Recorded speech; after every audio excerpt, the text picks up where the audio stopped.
an understanding of Daniel 12. This is one that should not be seen by most people.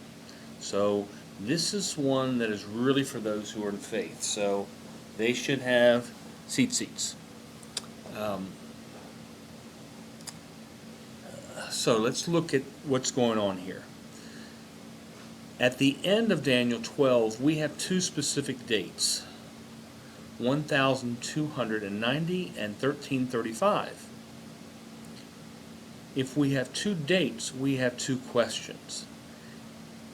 And let's find those questions, and when we know what the question is, we can then work backwards and figure out how these dates and how these days play into things. So I've looked at it. It took me a while specifically to find the 1335. That was the hard question for me to find. The other was kind of easy. So let's look at it. And we're going to start with the first verse in the chapter. At that time, Michael, the great prince who protects your people, will arise. There will be a time of distress such as not happened from the beginning of nations until then. But at that time, your people, everyone whose name is found in the written book of life, will be delivered. That is the first part of the first question. Okay? When is the delivery? The delivery is, of course, when the Messiah returns. So that's the first part of the first question. We have to go down into the chapter to find the second part of that question.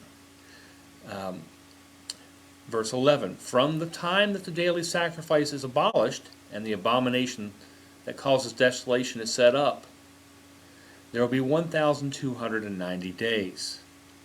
Now, that is the first part of the question. From the abomination of desolation until the delivery, which they said 3.5 times and a half, 3.5 years. But again, from that period of time, we have 1,290 days. We now have the answers. If we know when the Messiah returns, which is when we are delivered, we can figure out what day the abomination of desolation occurs. Real simple. It's going to happen 3.5 years earlier, 1,290 days between those times. So that's the 1290. Now let's find the 1335. And again, this took me much longer to figure out on the question. So we have the answer of 1335. We just have to find the question. Starting in verse 2, multitudes who sleep in the dust of the earth will awake. Okay? So we have a resurrection. Well, we know from Revelation 20 that we have two resurrections. We have the first resurrection, which happens shortly after the Messiah returns, and that is where those who were beheaded for refusal to accept the mark of the beast come in. We now have the first part of that question. So let's look for the second part of that question. So we go down to verse 5. Then I, Daniel, looked, and there before me stood two others, one on this bank of the river and one on the opposite bank.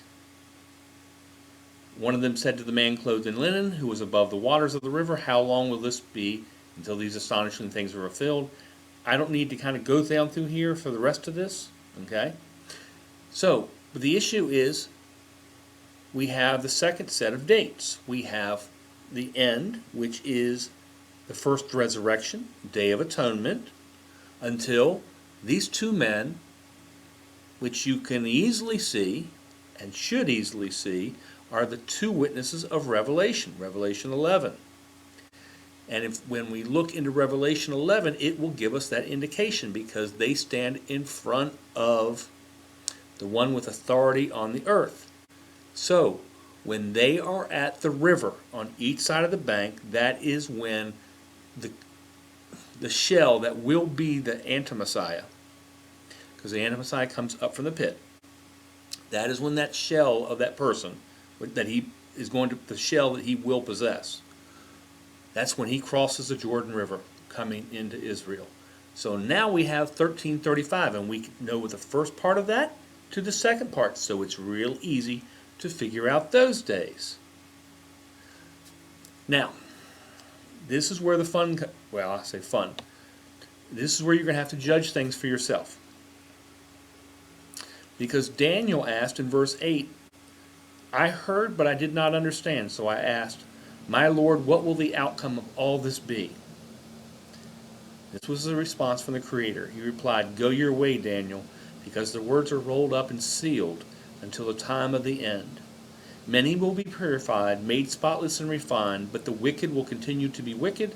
None of the wicked will understand, but those who are wise will understand. I have given you an explanation.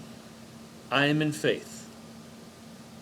You have to judge whether I am in fact wicked or whether I am wise enough to understand this. You have to look at yourself.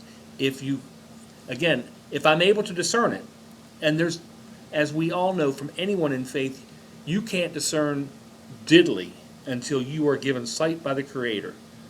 I mean, I've lived my entire life. I didn't know what tzitzit were.